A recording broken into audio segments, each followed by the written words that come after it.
हाय, hello, नमस्कार. पुन्हा एकदा सगळ्यांचं आपल्या यूट्यूब चॅनलमध्ये स्वागत आहे. तर तुम्ही कालच्या व्हिडिओमध्ये बघितलं असाल की फुलं यायला स्टार्ट झालेली आहे, शेवंतीची फुलं, जी आता कोकणामध्ये प्रत्येकाच्या घरासमोर वगैरे लावलेली असतात. कुंडीमध्ये असतील, जमिनीत असतील, सगळीकडे लावलेले आहेत. तर मी काही दिवसांपूर्वी खारामध्ये आवळे टाकले होते. तर ते छान आता झालेले आहेत. तर म्हटलं चला तुम्हाला दाखवूया. तर हे बघा एकदम मुरलेले आहेत आणि मस्तपैकी त्यांचा जो कलर आहे तो पण चेंज झाला आणि चवीला तर एक नंबर लागतात. आणि मेन म्हणजे मध्ये पण एक व्हिडिओ टाकला होता, तो म्हणजे चिरफळं. आणि आता चिरफळाला चांगली सुकलेली वगैरे आहे, तर ती छान कलर आला, म्हणजे काळी पडतात. झाडावर असतात तेव्हा एकदम हिरवे असतात, पण आता एकदम तयार झालेली आहेत. तर म्हटलं चला तुम्हाला दाखवूया. मी आधी पण व्हिडिओ टाकला तर सुकल्यावरचा, पण आता एकदम प्रॉपर सुकले, त्याच्यामुळे एकदम छान काळा कलर आलेला आहे. म्हणजे आता एकदम तांदळामध्ये टाकण्यासाठी एकदम रेडी आहे आणि वास पण खूप छान सुटलेला आहे. तर म्हटलं चला तुम्हाला पण दाखवूया. आणि या दिवसांमध्ये चिरफळे काढली जातात, सुकवली जातात. चांगली सुकवून झाल्यानंतर तांदळामध्ये टाकली जातात. जे काही आपले तांदूळ वगैरे आपण आणतो दळून त्याच्यामध्ये टाकले जातात. आणि जेव्हा आपण हे करायला घेतो, म्हणजे आता रोज जसं रोजच्या वापरामध्ये आपण जसं भात करायला घेतो त्याच्यामध्ये काढताना म्हणजे निवडताना ते आपण साईडला करतो. पण त्याआधी हे असं भातामध्ये सगळं टाकलं जातं. तर ह्या दिवसांमध्ये आता चिरफळी सालं बऱ्यापैकी तयार झालेल्या आहेत, त्याच्यामुळे काढल्या जातात काठीने, चांगली सुकवली जातात आणि नंतर तांदळात टाकले जातात. तर चला मी तुम्हाला दाखवते. एकदम काळा कलर छान आलेला आहे. तर व्हिडिओ जर आवडला तर नक्की लाईक करा, शेअर करा आणि सबस्क्राईब करायला तर अजिबात विसरू नका. चला दाखवते. पण हे बघा, आवळे मस्तपैकी मुरले सुद्धा, छान कलर आला आणि खारातले आहेत मस्तपैकी. सो ही पण तुम्ही व्हिडिओ बघितली नसाल तर नक्की बघा आणि तुम्ही सुद्धा खारामध्ये आवळे टाकू शकता. जे काही बाजारात मिळतात ते जर तुम्ही टाकले तरी काही हरकत नाही. ते आपल्या गावठी आवळे आहेत, त्याच्यामुळे हे पण मस्त लागतं चवीला. ते चला दाखवते.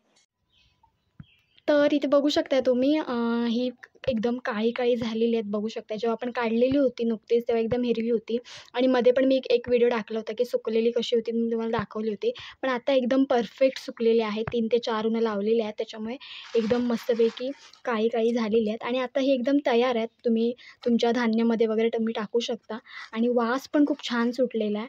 आणि म्हटल्याप्रमाणे ह्या ज्या काड्या वगैरे दिसतात ना तुम्हाला, तर ह्या मसाल्यांमध्ये वगैरे पण तुम्ही टाकू शकता. ह्यांना पण खूप छान वास येतो आणि आता पण ना वास सुटलेला आहे. तर अशी ही चिरफळं आहेत.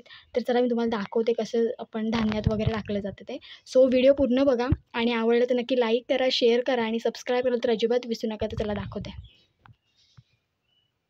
तर इथे बघू शकताय तुम्ही, हे आपलं आहे, तांदूळ आहेत सगळे, छान पावडर लावून ठेवलेली आहे. तर अशा तांदळांमध्ये आहे ना तुम्ही टाकू शकता किंवा तुमच्याकडे रेशनचे जरी असतील तरी पण तुम्ही त्याच्यामध्ये टाकू शकता. हे आपले गावठी आहेत. तुम्ही बघितलं असाल मध्ये, तर आपण जो काही गेल्या वर्षीचा भात होता तो भरडून आणला होता. तर त्याचे हे तांदूळ आहेत. छानपैकी साफ करून कण्या साईडला काढून त्याच्यामध्ये आपण पावडर वगैरे लावून आता बॅलर एकदम भरून ठेवलेला आहे आणि हे आपल्याला पावसाळ्यापर्यंत पुरतात. किंवा त्याच्यानं पुढेही जास्ती म्हणजे जास्ती काळ आपल्याला टिकतात. तर अशा पद्धतीने हे सगळे गावठी तांदूळ आहेत आणि हे तांदळांना कीड लागू नये, टोका पडू नये. कीड म्हणजे कशी तुम्हाला माहिती असेल, की एकदम गुरळ्या-गुरळ्या होतात आतमध्ये. त्याच्यामुळे त्याच्यामध्ये हे टाकलं जातं आणि आता ही बोरिक पावडर पण आपण त्यासाठीच टाकलेली आहे, की जेणेकरून तांदळांना कीड लागू नये, टोका पडू नये यासाठी. तर तांदूळ जेव्हा आपण दळून आणतो त्याच्यावरती हे 2 इफेक्ट पडतात. ते म्हणजे कीड लागणे आणि दुसरे म्हणजे टोका लागणे. तर आता आपण ह्याच्या आतमध्ये ना टाकणार आहोत. मी दाखवते तुम्हाला कशा पद्धतीने केलं जातं आणि ही पद्धत जी आहे ना, ही खूप आधीपासूनची आहे. लोकं रानात जेव्हा जायचे वगैरे, गुरं वगैरे घेऊन जाताना चिरफळं वगैरे पण घेऊन यायचे. पण आता तेवढं प्रमाण कमी झालेलं आहे, कारण की गुरंच राहिलेली नाहीत त्याच्यामुळे. तर इथे तांदळामध्ये म्हणजे ही आपण जी काही पद्धत आहे चिरफळं टाकायची, ही खूप आधीपासून चालत आलेली आहे.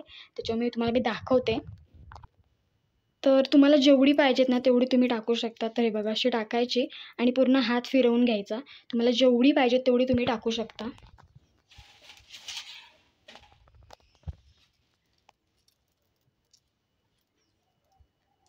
जेणेकरून आपले जे तांदूळ आहेत ते छान राहावे, जास्ती काळ टिकावे यासाठी. जेव्हा कीड लागते ना, तेव्हा पूर्ण आपल्याला साफ करावं लागतं आणि त्या ज्या किडी असतात, ज्या गुठळ्या होतात तांदळाच्या, त्या साईडला काढाव्या लागतात. त्याच्यामुळे खूप टाईम पण जातो.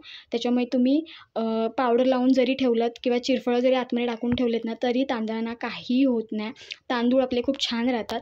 तर असे तुम्ही वर खाली वगैरे असे हात वगैरे मारू शकता आणि त्याच्यामध्ये असे तुम्ही टाकू शकता. तर ही जी पद्धत आहे बघा, तांदळांमध्ये असे तुम्ही टाकू शकता. तुम्हाला जर जास्ती टाकायचं असेल तर तुम्ही जास्ती पण टाकू शकता. त्याचा इफेक्ट काहीच होत नाही. त्याचा इफेक्ट खूप चांगला होतो. तो म्हणजे आपले तांदूळ छान राहतात, चांगले राहतात आणि जेव्हा तुम्ही आता भात वगैरे करायला जेव्हा आपण काढतो, तेव्हा त्याच्यातले निवडून परत आपण त्याच्यातच टाकायचे. भात जेव्हा आपण करताना जेव्हा करतो तेव्हा. तर ही जी पद्धत आहे आणि असा हात मारायचा आतमध्ये. सो बघा मस्तपैकी. सो नक्की तुम्हाला व्हिडिओ आवडेल आणि तुम्ही पण करू शकता. कोकणात असाल तर तुम्ही नक्की, तुम्हाला ही पद्धत माहिती असेल. जे लोकं कोकणातले नसतील त्यांच्यासाठी हे नवीन आहे, पण ही कोकणातली छान अशी पद्धत आहे. सो आपले तांदळांना छानपैकी ठेवण्यासाठी. तर आता आपण इथे थांबणार आहोत. सो तुम्हाला व्हिडिओ जर आवडला तर नक्की लाईक करा, शेअर करा आणि सबस्क्राईब करायला तर अजिबात विसरू नका.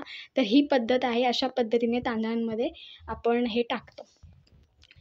थोडक्यात काय तर चिरफळ. हे बघा माझे हात एकदम व्हाईट झालेत. तर ही बोरिक पावडर आहे ना त्याच्यामुळे. तर आपण हात छान धुवून घेणार आहोत. तर चला आता हे झाकून ठेवूया छानपैकी. आणि मी मगाशी म्हणजे आधी पण म्हटल्याप्रमाणे असे बॅलर असतात. तर या बॅलरमध्ये ना असे धान्य आतमध्ये ठेवलं जातं. याच्यामध्ये तांदूळ हे एवढे, हा मोठा बॅलर आहे. याच्यामध्ये आपण तांदूळ मस्तपैकी ठेवलेले आहेत आणि त्याच्यामध्ये आपण आज टाकलेले आहेत चिरफळ. सो चला आता थांबूया. तर असाच व्हिडिओ घेऊन आपण पुन्हा भेटणार आहोत. तोपर्यंत बाय बाय.